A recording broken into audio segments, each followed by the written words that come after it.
back for another part in the series. And as we've been taking you through the journey of people and signs in one of our previous videos of the top 10 signs of unresolved trauma. And before that, when we talked about what we wanted you to get and things like that, all of that comes to the resources that we have available to us and the areas and spaces where we get to see that well-being that Eric talked about in that very first video.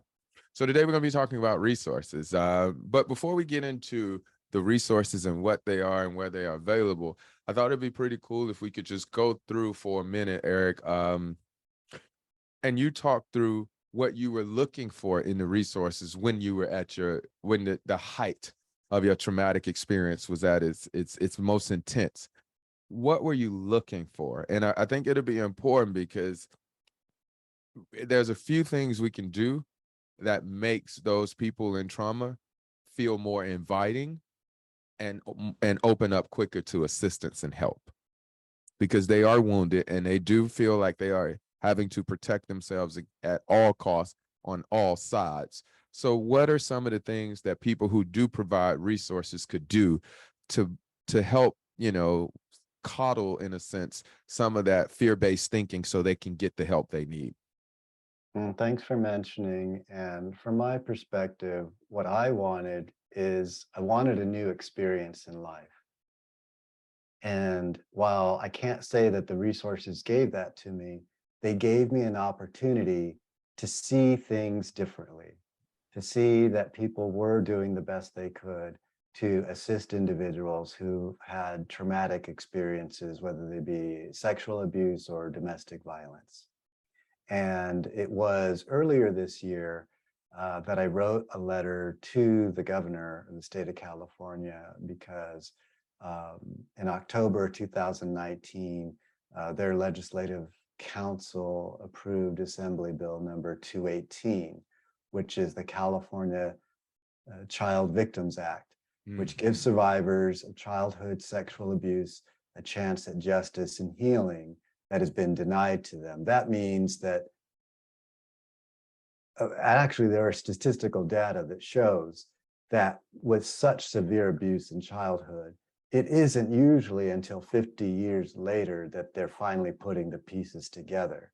So having the window close at 20 years after, or having the window close for domestic violence at 2 years after the event, when they're just barely coming out of it, and barely reaching out, because I don't know what it is, but the thought keeps occurring, which is, who's going to believe me? Look at this world, it functions so well. And I'm about to go to someone and say, no, it actually doesn't. And the idea of being believed was a very scary hurdle. So when I wrote this letter, I made it clear that a survivor should have the legal right to protect themselves against, offenders, and it should have no limit to pursue justice. Because for me, pursuing justice with the law firm that I use is part of my healing process, and it would be unconscionable to prevent someone from healing. And so with this bill, and the reason why I'm mentioning it first is because there's a window of 2 years, which means that after December of 2022, which is the year we're in now, the window closes.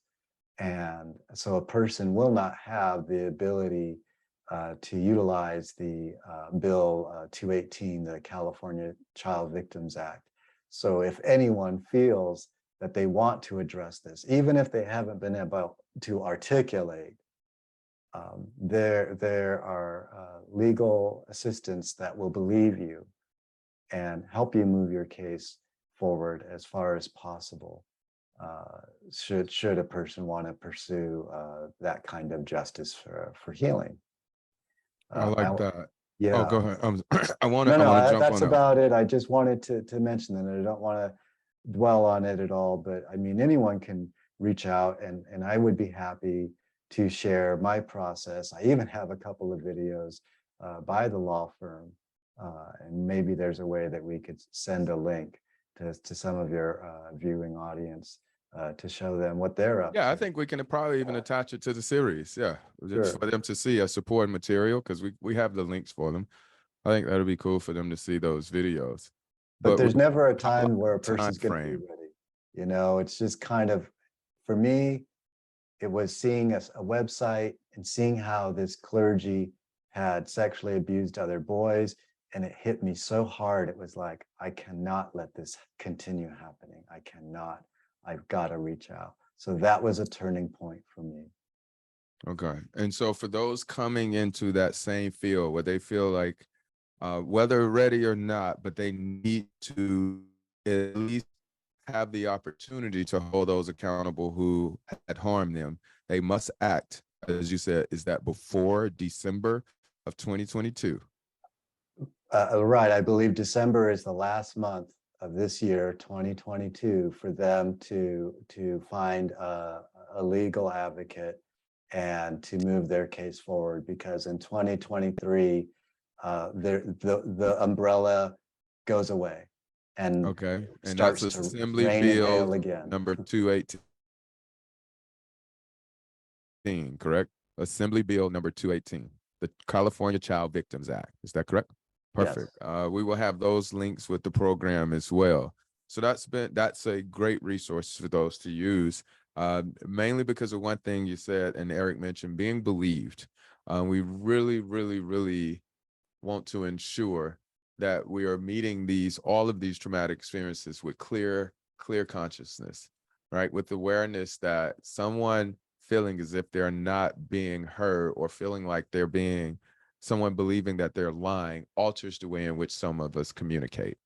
And so we want to ensure that they feel that safe space for them to share the experience, and the investigation will be the investigation. But when a person is expressing their experience, to them it is real, and we want them to know and feel safe as their story is being heard. So let's go to another resource, Eric. What else is there out there?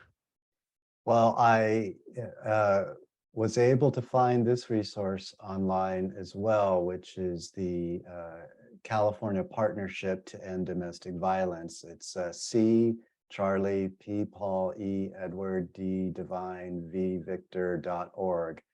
And this agency is really a unique resource. It has over 100 agencies throughout the state of California that are agencies specifically oriented to advocating and supporting people who've experienced domestic violence or intimate partner violence.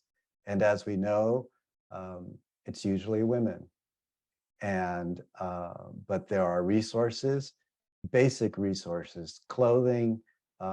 There are homes. If a woman needs to get out of a home and needs to find another living situation with her children, that these 100 or plus organizations throughout the state of California, they're going to do whatever they can to find a emergency living situation where they can stay there without anyone even knowing their address besides themselves.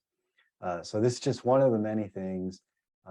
And there's also, with an advocate, it can connect a person who's been victimized to other resources, which I believe is called the California Compensation Board, which, for example, if someone does need to eventually relocate or find some sort of counselor or practitioner, even a 3 principles practitioner, that it would help them fund that process so that it would pay, so that they wouldn't have to pay out of pocket.